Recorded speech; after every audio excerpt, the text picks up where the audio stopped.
Okay, I have to show you the library. First, this is their bulletin board tree. So clever. Those are book covers, green ones, obviously. And Merry Christmas. So cute. And cozy. Little snowman. And titles. Oh, look at that. I mean, that says a lot right there. English. Oh, that's my guy. And Chinese. Oh, a little flamingo. So festive. Hello, it's Doris with Aldi Books. Happy Friday. Oh my goodness. So I'm so excited for the break. I need a break to regroup. Chemistry is running me ragged, but I'm enjoying it. I have to work 2 more days. Saturday and Sunday. I know. I won't go into details, but Monday is freedom. Anyway, I had a highly successful mid-month book bash. Highly successful. I feel like this is a real legitimate Friday reads finally. Like, I finished some books and started some other ones. I sound like Sean, the book maniac. He's so consistent. But chemistry, guys. Oh, chemistry. Anyway, so highly successful. I finished 2 books during mid-month book bash and started a couple others.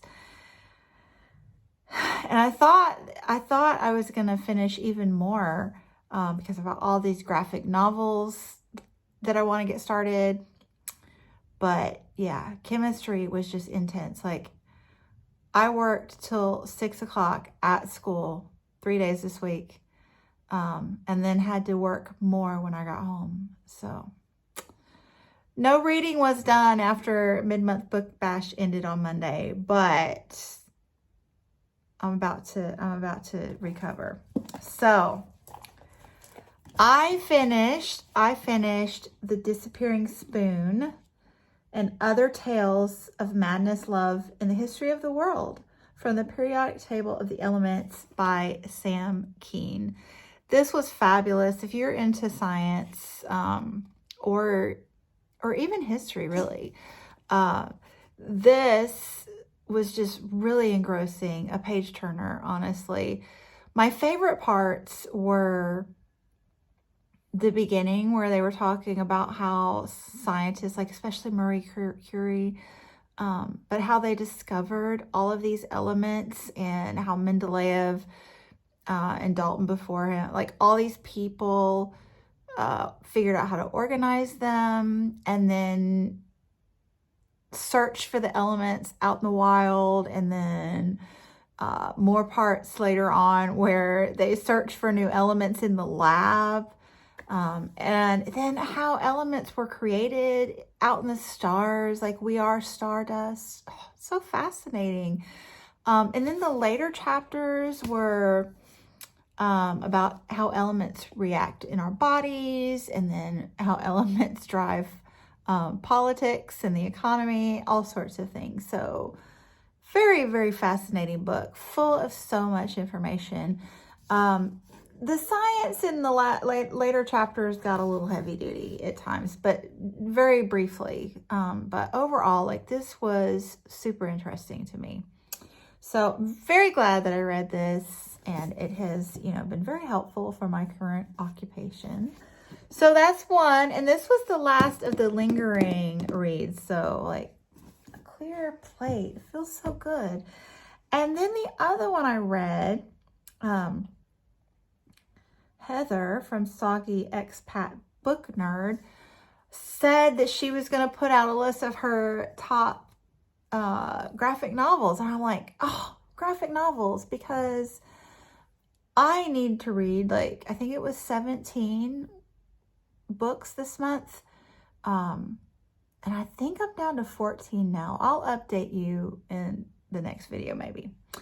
But she's like, put out this graphic novel idea, put it in my mind. So I'm like, I need to read graphic novels. So I did some researching and I came across this one, Nimona by Indy Stevenson. And so this was highly recommended on the internet. So I said, let me give it a whirl. I downloaded it from my library. And, you know, at first, the first few chapters, 2 or 3, I remembered that I don't really like graphic novels. I would say I don't like them. I rarely gel with graphic novels that are fictional. I tend to really get on with the graphic novel memoirs and nonfiction.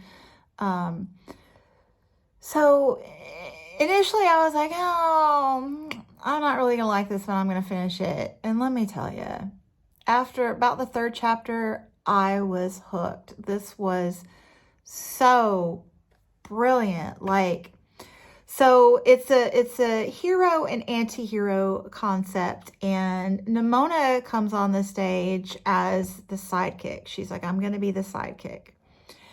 And she is a shapeshifter. She's got shape-shifting powers.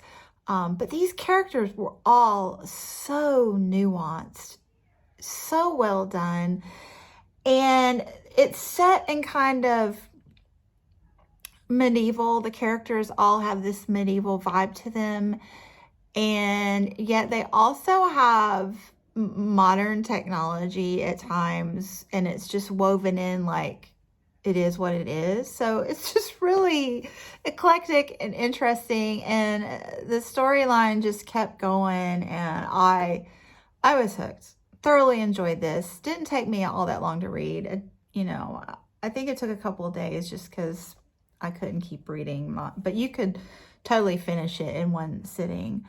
But highly recommend this. It was excellent, really excellent. So those are the 2 that I finished. I had, while we're here, I had Glory on the Go audiobook, and I was enjoying it, but it's very literary, and it's written in the Animal Farm style where the characters are all different animals. So I could have totally listened to it as an audiobook and enjoyed it for its entertainment value. But I get a lot more out of literary fiction by reading it with my eyes. I'm just a very visual learner. So I was kind of wanting to read it. I can't, you know, pick up books very easily here, physical books. But my hold came in just as I lost the audiobook version, the physical digital version came available. So I restarted this, and I'm enjoying it quite a bit thus far. I've only read the first couple chapters. And it introduces with the horse dude who's, I guess, the president, dictator type president. He's been in control for like 40 years. And, you know, his wife is she's a donkey. And just the way the soldiers were described as dogs was just very engaging to me, and so apropos of military under dictatorships.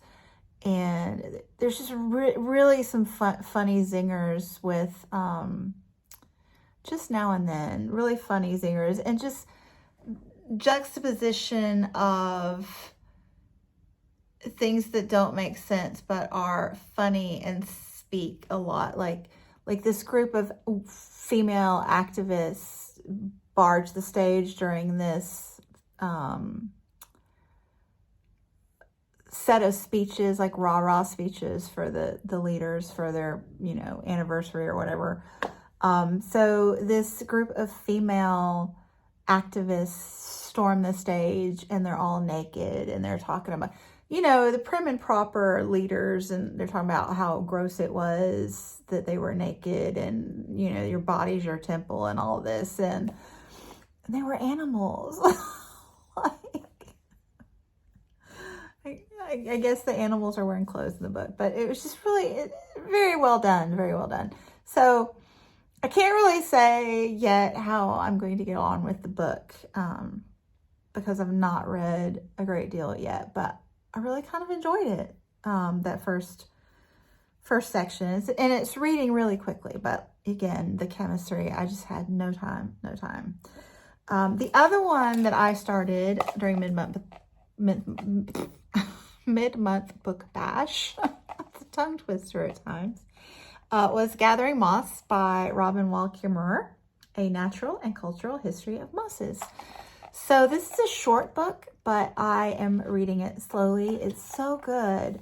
So it is definitely all about the science of mosses, but she writes it in a really scientific way. Like, you know exactly what's going on a scientific level, but she also, like, it's very accessibly written. It's very accessible for the layman.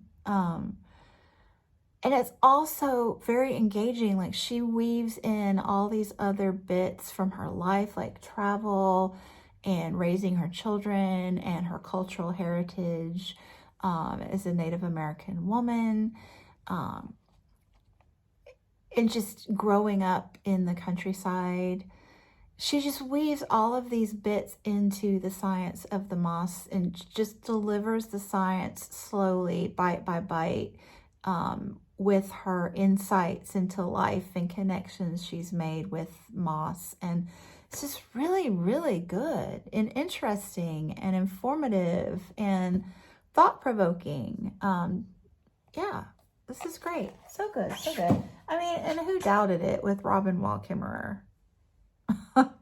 So, got those on the go, and I am going to start another graphic novel because the Nimona book was great, and actually it's the same author of Lumberjanes. I think that was written by multiple people, if I'm not wrong. I'm not sure. I read the first Lumberjanes, and it was fine, but it didn't really pull me in because, again, I don't often gel with stories in graphic novel format. But I was intrigued, so I liked Nimona so much, I looked up the author, and she has a memoir out. So, or they, the fire never goes out. So, and she's billed as Noelle Stevenson in the memoir. So I am curious to know what her story is based on that.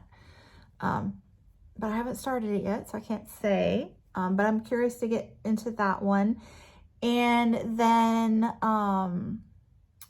Heather from Soggy Expat put out her graphic novel list a day or so ago. So I'll link that below if you're interested. But one of hers, so it's split into adult graphic novels and middle grade graphic novels. So this one really intrigued me. Garlic and the Vampire. It just looks adorable and super quick. So she read Garlic and the Witch this year, but this is the first in the series, Garlic and the Vampire. So I thought I would start with that one by Bree Paulson, and just looks so cute. So cute.